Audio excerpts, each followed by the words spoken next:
మనకు vocational college అనేది ఉంటుంది. జనరల్ కోర్స్తో పాటుగా వొకేషనల్ కోర్సెస్ అనేవి ఉంటుంది. మనకు ఇంటర్మీడియట్ వొకేషనల్లో మొత్తం ఒక 6 బ్రాంచెస్ ఉంటాయి మనకు. అంటే ఇంజనీరింగ్ రిలేటెడ్ కోర్సెస్ ఉంటుంది, అగ్రికల్చర్ రిలేటెడ్ కోర్సెస్ ఉంటాయి, మనకు హెల్త్ రిలేటెడ్ అంటే పారామెడికల్ రిలేటెడ్ కోర్సెస్ ఉంటాయి, and business and commerce management అనే ఒక కోర్స్ ఉంటుంది, తర్వాత హ్యుమానిటీస్ అనే కోర్స్ ఉంటుంది. ఇవి డిపార్ట్మెంట్స్ అన్నట్టు మేజర్గా మనకు ఒక 6 డిపార్ట్మెంట్స్ ఉంటాయి.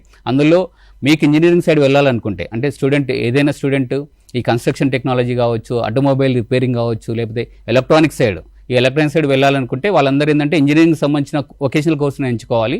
లేదు ఎవరైతే అమ్మాయిలు కాబట్టి వాళ్ళందరికీ హెల్త్ అంటే హాస్పిటల్ సైడ్ వెళ్ళాలనుకుంటే హాస్పిటల్ రంగంలోకి వెళ్ళాలనుకుంటే వాళ్ళకి పారామెడికల్ రిలేటెడ్ ఒక సబ్జెక్ట్ అనేది ఉంటుంది. ఆ పారామెడికల్లో మనకు మల్టీపర్పస్ హెల్త్ వర్కర్ ఒకటి ఉంటుంది, ల్యాబ్ టెక్నీషియన్ ఉంటుంది. ఈ కోర్సెస్ ఎంచుకుంటే మనము పారామెడికల్ వాటిల్లో కంప్లీట్ చేసుకొని మనము హాస్పిటల్స్ రంగంలో పనిచేయడానికి అవకాశం అనేది ఉంటుంది. అలా కాకుండా అగ్రికల్చర్ సైడ్ మనకు చాలామందికి వ్యవసాయం పైన చాలా ఆసక్తి ఉంటుంది.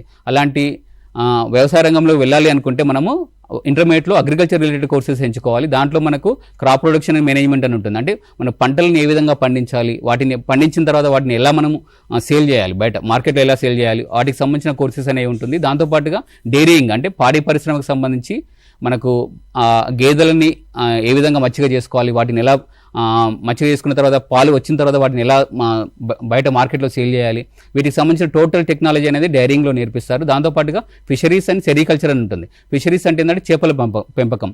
ఈ మధ్యకాలంలో చాలామంది మత్స్య పరిశ్రమ శాఖ వాళ్ళు కూడా ఏంటంటే బాగా మోటివేట్ చేస్తున్నారు. దాంట్లో మనం స్కిల్ అయి ఉంటే మనమే చేపల చెరువులను పెంచుకుంటూ మనము ఫిషెస్ని మనము బయట మార్కెట్లో కూడా అమ్ముకోవడానికి ఛాయిస్ అనేది ఉంటుంది. తర్వాత సెరికల్చర్ అంటే చాలామందికి ఆడవాళ్ళకి చూసుకుంటే పట్టి పరిశ్రమకు సంబంధించిన వస్త్రాలు అనేవి చాలా ఇంపార్టెంట్. కాబట్టి ఆ సెరికల్చర్కి సంబంధించిన ఆ వ్యవసాయము ఫార్మింగ్ అనేది ఎలా ఉంటుందో మనం సెరికల్చర్ ద్వారా నేర్చుకోవచ్చు. ఇవన్నీ ఏంటంటే అగ్రికల్చర్ రిలేటెడ్. మొత్తం ఈ 6 రకాల డిపార్ట్మెంట్స్లలో పిల్లవాడు ఏంటంటే స్టూడెంట్ అమ్మాయి కావచ్చు అబ్బాయి కావచ్చు ఆ వొకేషనల్కి సంబంధించిన అంటే కంపల్సరీ ఏంటంటే ఇంటర్మీడియట్ వొకేషనల్ ఏంటంటే ఒక స్కిల్ నేర్చుకుంటారు వాళ్ళు.